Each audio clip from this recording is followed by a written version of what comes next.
At the just concluded Lagos Means Business Summit, Governor of Lagos State Akinwunmi Ambode restated his commitment to development of the state's power, infrastructure and education sectors. Kehinde Bamigbetan, Lagos State Commissioner for Information and Strategy, joins me now to unpack the state's plans. Thank you so much for joining us on the show, sir. My pleasure being here. Interesting. We'll talk about the state's commitment to development, of course, in key infrastructure areas, roads, power, the education sector. Of course, we're talking about effective utilization of the state budget. Let's start by talking about this first of its kind state budget. I mean, Lagos State happens to be the first to cross the 1 trillion naira mark for its budget. Talk us through what informed this decision. We're in a country that's just stepping out of recession. How does the state plan to achieve this, and what does this really entail? The basic strategy of getting out of any recession anyway is to provide reflationary measures. And one of the major ones is to expand the public sector, expand capital infrastructure, so that you can get more people working. And when you get more people working, it makes sure that it energizes the whole system to work. So that's always been a strategy of getting out of any recessionary economy. In this particular case, you'll notice that we exited recession actually second quarter 2017, and we've been growing since then. And Lagos is mainly the hub where this growth is being experienced. So we look at ourselves. We ask ourselves, how are we going to maintain the momentum for the past 2.5 years? How do we provide more infrastructures? Because the more infrastructures we provide, the more the clamor for roads can come. We've done like 114 roads in the nooks and crannies of Lagos State. Now we're doing 181 additional roads right now. But we know that even as we have done this, which is quite it's the first time it's happening in the last 10, 20 years.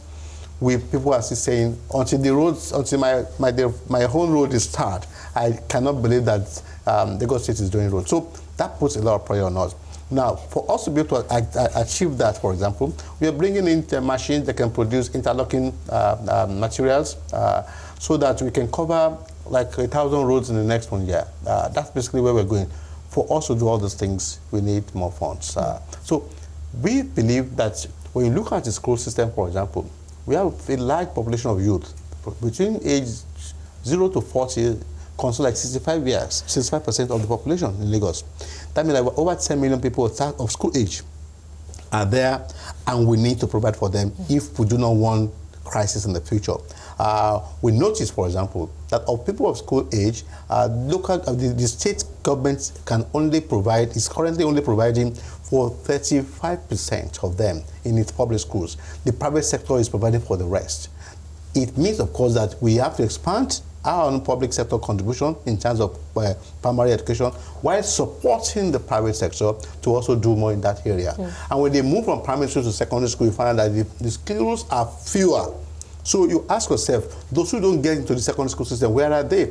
They should be in vocational schools, but there are not enough vocational schools. So we are expanding vocational school system so that more of them can become bricklayers, can become carpenters, if they don't want to go into the mainstream of the university system. And then, so we tell ourselves we need to invest more. So we find that 20% of this current budget is going to education. For the first time, Lagos State University is going to have boarding facilities because we have seen that the way to position the university internationally to receive international students, you need to provide basic amenities like that. So we've touched on road infrastructure and education. I'm very interested now in talking about power infrastructure in Lagos. The Lagos State is the commercial nerve center for Nigeria. I mean, you have lots of businesses here in Lagos, big, medium, and small businesses as well. I know there are plans underway, of course, for the state's IPP projects going forward, but talk us through new developments in the state's power sector. The latest development is the embedded power project. You know, what we did was that we brought all power stakeholders together into a committee. And it gave us the opportunity of realizing that the discos, for example, the distributing companies have a problem. You know, they have the infrastructures, but they really do not have enough generated power to distribute. So we now have to face the issue of generation of power. And what we came up with that, look, let us explore gas, and that's the embedded power project we are talking about. We can, recently Lagos State became a member of the oil producing states with the discovery of Ajay oil fields. And we're looking into that to be able to get more gas. If you get more gas and you're able to convert this gas to generate power from the gas, we can now distribute to homes. So we've gone to the Assembly, and there's a new law, the Lagos State Power Project Law. We've gone to the National Electricity Regulation Agency. They've given us the approval to proceed with it. And so right now we're talking with investors who can be part of this process. If we succeed in that, we will be providing 1,000 megawatts of power every year. Over a 3-year period, we'll be having 3,000 megawatts of power. That is going to be help us to empower artisans and keep industries and factories running better than they are doing right now. And so what we just say basically is that we also have, the law also enables us to encourage more metering of homes, and then to also support the investing companies in getting their money back in terms of payment. So this is actually Lagos State running this affair. Are you working in partnership with already, the existing generating companies in Lagos State at the moment? Yes, of course. But you also know there will be new entrants into the power system.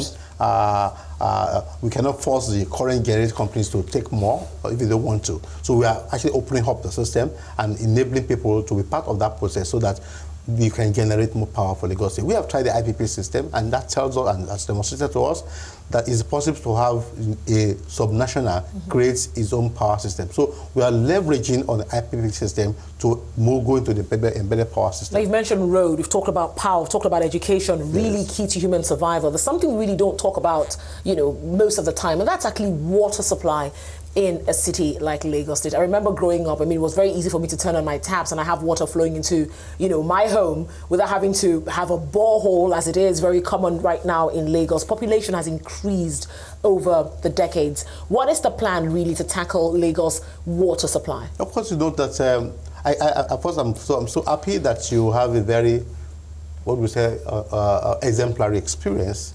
Because many people will say they've never even seen any tap come up in Lagos State. But it's good that somebody at least can acknowledge that it's used to happen. But what happened is that water is a resource that over time we tend to think should be free. Today, it has become so clear that we need to pay for water. That is a major mindset change. We need to change that perspective. Because to provide clean, drinkable water requires a lot of processes. And one of it, of course, is that you even need we have to have an IPP in Adinion Water Works to even power the engines. And now we're expanding. There are several water projects right now coming in which we are trying to invite or attract investment, private investment in our water area. Lagos saw that over like 10, 12, 15 years, the World Bank had already done a study about Lagos, in which Lagos was divided into 3 water zones, essentially, and to be powered by different international companies that who want to invest in that water. We're building on that right now. We're trying to have a water sector reform that enables companies to come into that sector and push more money into it and provide water for everybody. So that at the end of the day, the cost of water per bottle or per liter will not be essentially different from what is currently currently buying it's now. It's key you should mention this, because like I mentioned earlier, it's something we rarely talk about, and that's water supply. Now, you mentioned a very key word there, and that's the mindset change, especially for those who think water is free. Now, when you talk to an average Lagosian about the fact that water isn't free, you have to pay for water, the question comes, where is the water? I need to see the water first before I think about paying. So let's talk about the communication strategy going forward to achieve this mindset change. Before these investors begin to come in, before these projects are completed to ensure there's adequate water supply, portable water supply in most homes, what are we doing to begin to communicate these messages to Nigerians? That in as much as we want you to pay for the power you consume, we're also going to be expecting you to pay for the water you're going to be consuming soonest. The Lagos Water Corporation has been on that over the years.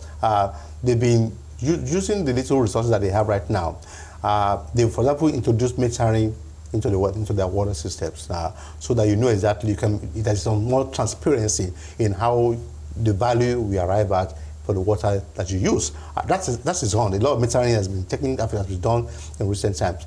More than that, too, we also found out that there's also a lot of anti-leakage processes going on. In the past, we've had companies, pass water pipes through their homes and turn it into a pure water factory. Now, all those ones through the metering system, they're being found out, and we're blocking that. But the water, I used to belong to the World Bank Water Media Network, and this is an area in which I can say that a lot of work to be done. But basically, the idea basically is to ensure, that the average, and I think today, the fact that pure water is now a regular feature of our lives, bottled water has now become regular, makes the argument simpler and easier the proposition is easier to now push, because whether we like it or anyway, when we throw our parties, we buy water. So telling me that I should pay for water may no longer be the problem, but providing the water. So the Young Water Works project, the investors now have a populace that is more receptive than 10 years ago, to paying for water. Is the populace getting this message? That's really where I'm driving at. Are we hearing more about it? I'm not saying that. Even the reality of life of the populace today has changed than 20 years ago. Because we are the first instinct, if you're thirsty now, your first instinct is to buy water, not to look for where water is free. And I'm saying that has helped, and that will help the engagement that is going on right now in the water sector. Interesting point you've made there. I'm going to take us back, of course, to the budget discussion that we had earlier. We have very little time right now on this particular segment, and that's about funding the budget. We're really going to tackle that issue. Of course, I'm sure you're very aware of what's making the rounds right now, the issue with the land use charge, and the fact that the government aims, of course, to fund the budget through its internally generated revenue. We're going to be talking more about that, but we're going to have to take a short break right now. I've been speaking to Kehinde Bamigbetan, Lagos State Commissioner for Information and Strategy. We continue our discussion on Lagos State's plans for development. Still with me is Kehinde Bamigbetan, Lagos State Commissioner for Information and Strategy. Now, just before the break, I was talking about the fact that we're going to focus more on how the Lagos State government plans to fund its over 1 trillion naira budget. That's a record-breaking budget there. Now, we understand that one of the means, of course, is going to be clearly through your IGR. Now, there is the news making the rounds, which is no way I'm going to let you go without talking about it, and that's the new land use charge. The reviewed land use charge. And I'm going to start by asking what informed that decision. Clearly, that's an untapped area over the decades. But let's even talk about the communication, really, of this new charge. Do you think that the Lagos State government really did enough to pass that information across? At the moment, you have the NBA vowing to protest the upward review of the land use charge in Lagos State. Talk us through what has really played out ever since that announcement. For me, it just shows that this democratic system, we need to understand it better.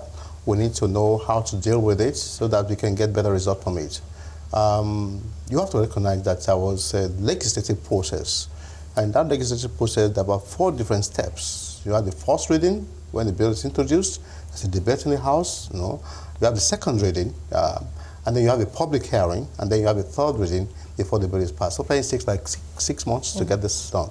So when all those things were happening, when the news was being published that this bill is being introduced into the House, when the second reading came up and it was put in the media, when the public hearing, which there was another advertisement on radio and print and television and print newspaper, inviting the public to the public hearing on the new land use charge law. When people came and there was a lot of robust debate around it, the question you ask is, where were these people? The point is that those who felt responsible enough to participate got in there and made their point. We had a very robust debate. And many of the things, many of the reliefs that you see in the final law came out of those debates. I will tell you, for example, one of the issues in that debate was, should we tax religious authorities, the properties owned by religious authorities or not? Very hard debate. Some people felt that there was no reason why they should be left off the hook. But ultimately, the consensus was to allow them to be. So that just shows you that there was a debate. But you could say it was like a corner debate. Corner debate in the sense that the impact had not come. People were just, it had not become, the immediacy was not just there. The urgency was not just there. And then you also seem to have this mindset of people believing that until they get to the executive, it really doesn't matter. You know, and which I think is a throwback from our military era, where the legislative and the executive functions were put together. So people felt that once it has not gone to the executive, we don't need to bother about it. It would be really, really unfair for the NBA, such a professional body that understands the rudiments of the constitution that we run, to come now and begin to complain, when at that time it ought to have intervened in that debate and made this point known. But going forward, the basic point is that the law now has been passed, has been made into law, it has been given to the executive arm to execute. Our job is to execute. So we will believe, we will assume that during the legislative process, enough sensitization has been done, enough debate has taken place, and the legislators who are representatives of the people, because, you know, in the earlier days, what we were talking about was no taxation without representation. Now, there are now representatives sitting in chambers, you know, who had consulted their constituents about this law, and their general opinion is that this law is necessary and is doable. They have now come out with, and that gives it a legitimacy, because it is not the executive, it is people who have been elected who have passed this law. So we are saying that in terms of communications, it has been in the markets. It has been on the open thing. The only thing is that when it now comes to the crunch. So you're saying it's too late for a review, basically? Because I have a couple of questions, though. I would take your question, but I'm still saying that it is anti-democratic, you know, to begin to ask for a review after a process has been done. When you had the right, you know, and in fact the duty to intervene in that debate. So clearly, it is not fair. So clearly, you're saying most people who are actually complaining right now failed when it came to citizen participation. They failed woefully in that process. All right. Now, I want to understand something here about, in the land use charge. It talks about neighborhood improvement charges will cease to exist, but all pending invoices, orders, rules, regulations, etc., under 2001 will be in effect until discharge. Now, I want to talk about this new Land Use Act. Are we beginning to read or charge based on when this new law was enacted, or are you dating back, and how far back are you dating? I think that's where you have those large figures coming up and people are really falling back to say, how can anyone afford to pay all this? You see, the point is, when you are going to start a law, the law comes into effect from the day it is signed. Good. So in the old system, for example, for owner-occupier, you have 0.0349 has the charge rate. In this new system, you will now have 0.0076 as the charge rate. Now, if you hadn't paid under the old system, you'll see who'll be owing arrears, but it won't be at the same charge rate. That's what we are saying. So the idea basically is, if you are owing arrears, it's always carried further to the next year. So you shouldn't be surprised that you should pay. But if you have been consistent in your payment, you should only have the bill for this year. But how effective was really the land use charge in the past? I mean, are you going to be granting some kind of amnesty, really? Because, I mean, there are lots of people who got away without paying, just like most taxes in Nigeria. I mean, the FIRS, for instance, of course, when trying to, work up all its numbers for VAT, did grant some kind of amnesty for those who hadn't paid over a period in time, which, of course, you knew, of course, tax collection was really on the down low. In Lagos, is the same thing happening? Are you going to be enforcing to ensure that those who haven't paid over time must pay, irrespective of the new law? Tax administration gets better every day. More knowledge, and more coverage, more enumeration is achieved every day as we go into it. So the fact that the administrative system might have been weak in the past, this gives us an opportunity to improve on it. In fact, we are also enumerating as we are going, because we believe that even the coverage right now does not sufficiently capture the number of buildings. So there is already ongoing another enumeration process going on so that we can really know how many people should be paying the tax. But we will increase the enforcement process, We will engage, we will persuade people. We are explaining to people the benefits of it, and then the administration of it in such a way that we will make sure that there is transparency and accountability in that process. And that's why we are saying you can do a self-assessment. Will this be having any impact on tenancy? I know the law states that the landlord is to pay the charge, but we understand that, of course, this charge is actually being transferred to tenants most of the time. So how are you going to ensure that tenants don't suffer for it? Well, our position is that where you think or where you believe or where you have evidence that it's been passed on to you, in other words, where there is an unusual change in your rent, the Lagos State government is willing to back you up. Basically, by insisting that your next rent, you should deduct that balance from your next rent to the landlord, and we'll back you up in that. To go all the way with it? To go all the way with it. On a private property? On a private property. Still back on this issue of communication. Because there must be irrational for you to simply change your rates. And there is tenancy law in place to support that. Well, back on this issue of communication and the role of the citizenry in ensuring that they benefit from the law and not have to, have to sue the Lagos State government afterwards. Let's talk about the Lekki toll gate, the Lekki toll increase that took place. Do you think it was also failure on the part of the citizens?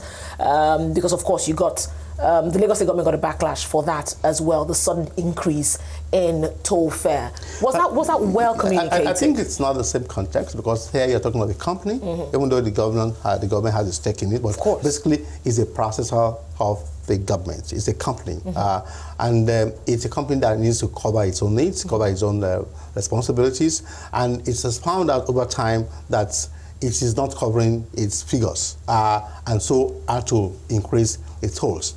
I know, as a matter of fact, that the company went out. It took like almost 4 months, for that charge to become effective, because we insisted on engagement.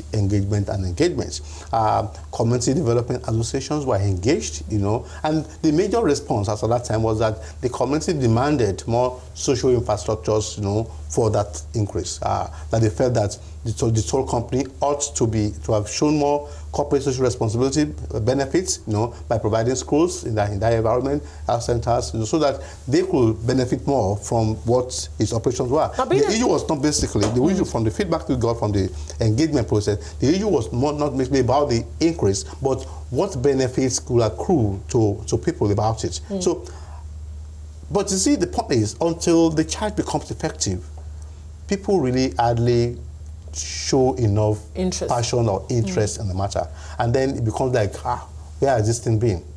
So our point is to learn from it, and to make sure that, and that's what we're trying to do right now, to make sure that in any, because in that case, for example, they didn't have to go through legislative process. Yeah, but being a stakeholder in that business, the Lagos State government is actually there to represent the interest of the people. Would it have been too much, or would it be too much, really, to make the information public? This age of freedom of information, let's understand how much this project is costing. Let's understand how much is needed to complete whatever. Put the figures out there. Remember that when the Lekki toll gate started, or when it began, it was actually greeted with wide protests, especially within the Lekki axis. That's where I'm coming from. That's why I keep hammering. It was pretty. I actually covered that. I actually covered that protest years ago, and it was a bit violent.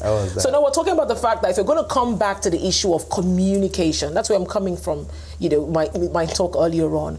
Would it be too much to actually put that information out there? Because if you want people to really understand, let them see the figures. Let the figures speak for themselves. I agree entirely with you that in the government that is talking of transparency and accountability, is that the figures must always come first. And I agree with you on that. And I've never had any issues with that. But basically, it also depends on how you approach the process of getting information. That's the Freedom of Information Act. And it's easy for you to use that as a basis, for example, to seek information from government. Government also has a responsibility to also provide basic information on how it runs the system. So I think basically it was the engagement, from the opposition side that was not tidy enough. You could have done a simple letter demanding these figures, and then get a response, or an engagement. But the manner in which it was done was rather riotous, was more of negative. Because when you engage government, you engage on government based on the fact that both of you have a basis for the interaction. But if you start having an issue from the perspective of sounding negative, seeing you position yourself as house to embarrass the company, you also may not get the right kind of attitude or response that you Well, just before I let you go, just a clarification. I agree with you that getting the figures out is a fundamental right of the citizen. I agree with you. Well, just before I let you go, just in a nutshell, just to clarify on this whole alpha beta issue that was mentioned, of course, when it came to drawing up the land use chart. Just give us a bit of clarification on what's playing out there. I think the House of Assembly basically explained that it must have been an error. And as far as it has not been gazetted, it will not be in the final version. So clear, just for us to be patient and see the final version and ensure that it doesn't be recur. gazetted, and it may not be there. Interesting. Well, thank you so much for your time on the show. I've been speaking to Kehinde Bamigbetan, Lagos State Commissioner for Information and Strategy.